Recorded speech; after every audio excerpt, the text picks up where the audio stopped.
नमस्कार दोस्तों, मेरे चैनल नमस्ते जी पर आपका बहुत बहुत स्वागत है। आज मैं आपको सुनाने जा रही हूँ एक कहानी। चलिए शुरू करते हैं। नित्या ने फोन पर अपने आने और मेरे यहाँ रुकने की खबर सुनाई तो मेरा मन खुशी से झूम उठा। फोन पर बहुत सारी बातें की हम दोनों ने, लेकिन ये खुशी का गुब्बारा एक सेकंड में हल्की हवा में झूल गया। नित्या हमारी प्रिंसिपल मैडम की बेटी थी और क्लास की मॉनिटर भी। उनकी चाल ढाल, खान पीन, बोलना आदि हर अंदाज में सम्राट वर्ग की छाप स्पष्ट दिखाई देती थी। लड़कियों के बीच में वह हमेशा कौतूहल का विषय बनी रहती थी। कपड़ों का क्रीज तो देखो, तलवार की धार की तरह। पानी हाथ फिराओ तो उंगली कट जाए। अरे जूतों की चमक ऐसी कि मुंह देखकर कंघी कर लो।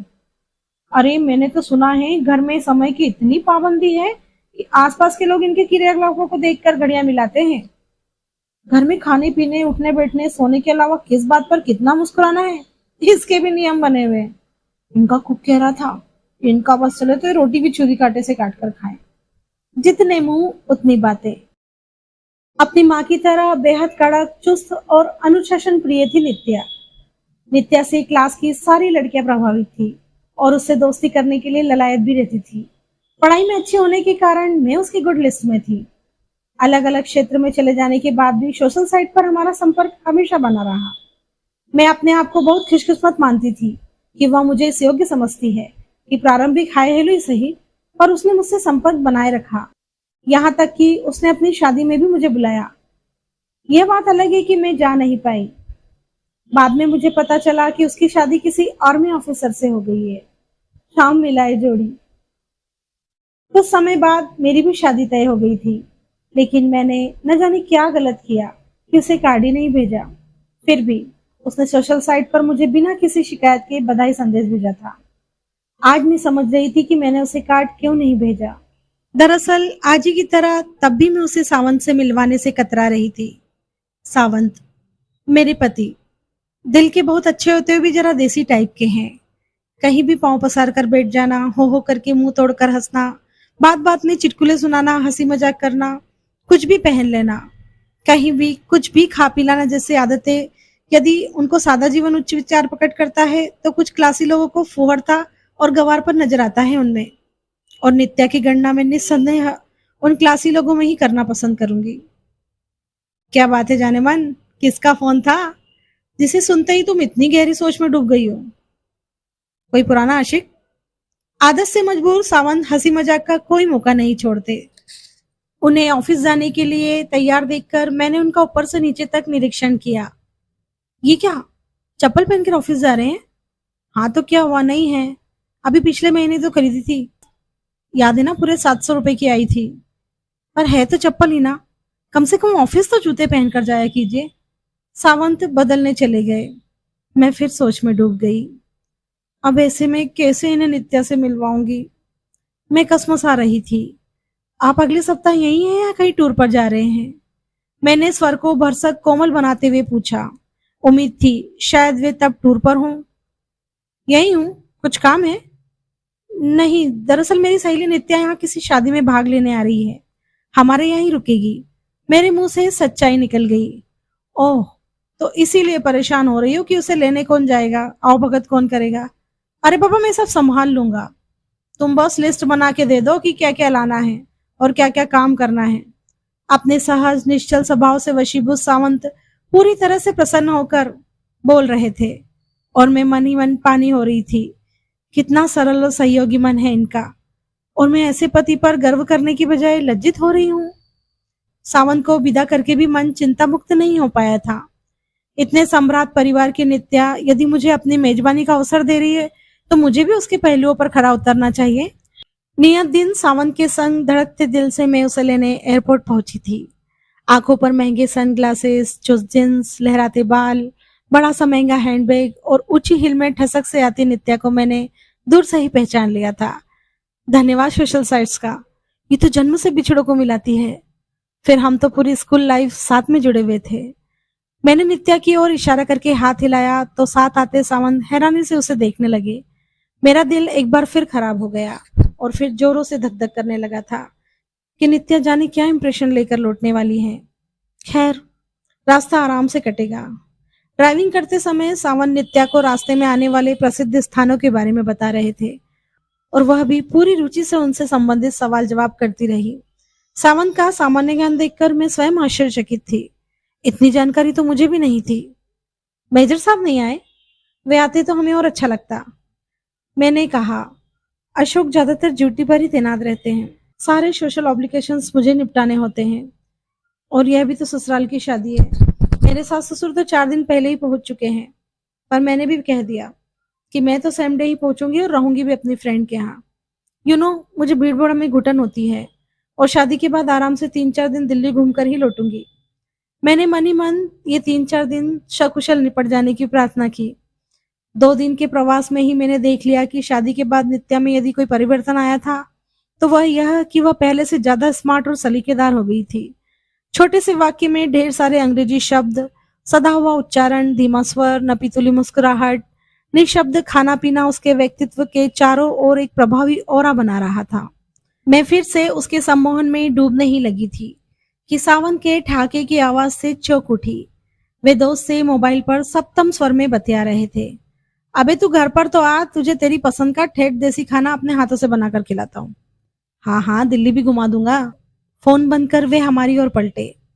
क्या सहयोग है नित्या जी, मेरा भी स्कूल का दोस्त मुझसे मिलने और दिल्ली घूमने आ रहा है। नित्या जी, आपने अपनी सहेली के हाथ का बना सोफिस्टिकेटेड खाना बहुत खा लिया। अब आज शाम से आप मेरे हाथ के टेढ़े मेढ़े देसी व्यंजनों का लुत्फ उठाइएगा। रात में सावंत ने पूरे मनोयोग से बाजरे के खिचड़ा, घी और गुड़ की दाल से सजाकर बनाया तो उसका दोस्त थाली पर टूट ही पड़ा।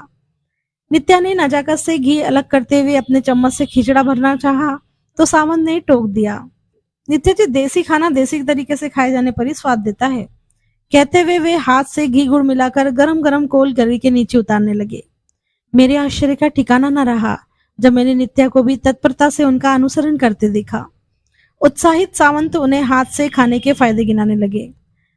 हाथ से खाना खाने का सबसे बड़ा फायदा तो ये होता है कि हमें खाने का मिजाज पता रहता है, गर्म है या ठंडा, सख्त है या नरम। यह तो है। नित्या ने सहमति में गर्दन हिलाते हुए अगले कोर को हाथ से मुंह तक किया। वह यह सब एक खेल की तरह लग रहा था। दूसरा यह कि आपको इसका स्वाद अधिक आएगा। पता है क्यों? क्यों? नित्या ने कौतूहलवश पूछा। क्योंकि इसमें बनाने वाले का प्यार और अपनापन सीधे आपके दिल तक पहुंचता है। और कटलेरी से खाते हैं तब? नित्या ने उत्सुकता से पूछा। तो प्यार कटलेरी में ही अटक जाता है। कहते हुए आदत अनुसार सावंत पूरा मुंह खोलकर हो हंसने लगे। उनके दोस्त ने भी उनका पूरा साथ दिया। मैंने अचानक नित्या की ओर देखा तो उसके चेहरे पर भी हंसी खिली थी। पहली बार मैं उसे इस तरह खुलकर हंसता हुआ देख रही थी। यह हंसी अब तक कहाँ दबा रखी थी? तुम हंसते हुए बहुत खूबसूरत लगती हो। तब से मैंने गौर किया कि वह सावंत के साथ खिलकर हंसने का कोई भी मौका नहीं छोड़ती थी। दोनों में मानो होड़ सी लग गई थी कि कौन कितनी जोर से हंसता है। और सावंत का दोस्त गगन, वो ऐसा हर पल अपनी बड़ी तत्परता से कैमरे में कैद कर लेता। अगले 2 दिनों में सावंत ने सोगरा, रबड़ी, बाटी, जाने क्या क्या बना डाला था और नित्या सहित सभी ने चटकारे ले लेकर खाया था। वे सोने के दिन और चांदी की रातें थी। मुझे एक नई नित्या देखने को मिल रही थी। हम पूरे दिन दिल्ली की सड़कें नापते रहते, जी खोल कर मस्ती करते, चुटकुले सुनाते, फिर पेट पकड़कर फुटपाथ पर ही हंसते हंसते ढेर हो जाते, कपड़े झाड़कर फिर चल पड़ते। कभी कभी सड़क के किनारे किसी ठेली से गोलगप्पे और चाट खाते हुए सड़क किनारे बैठे लोगों से मोल भाव कर सामान खरीदते। एक दिन तो घूमने जाते समय नित्या ने जबरदस्ती मुझे अपनी ही टी शर्ट पहना दी। एक नए अवतार में मुझे देखकर सावंत ने मुंह से गोल करके सीटी मारी तो नित्या चीखू उठ रही थी। मेरे जाने से पहले मुझे सीटी जरूर सिखाना। सावंत उस दिन फुल मस्ती के मूड में आ गए थे। पूरे रास्ते वे देहाती लहजा में देहात के चटपटे किस्से सुनाते रहे। नित्या खोद खोद कर उनका मतलब पूछती और फिर हंसते हंसते सीट पर ही गिर जाती। कई बार तो वह बिना किसी विशेष बात के ही ताली पीट पीट कर इतनी जोर से हंसती कि हम तीनों उसका मुंह ताकने लग जाते। सावंत के किस्से सुन सुनकर उसके मन में देहात जाने की इच्छा प्रबल हो चुकी थी।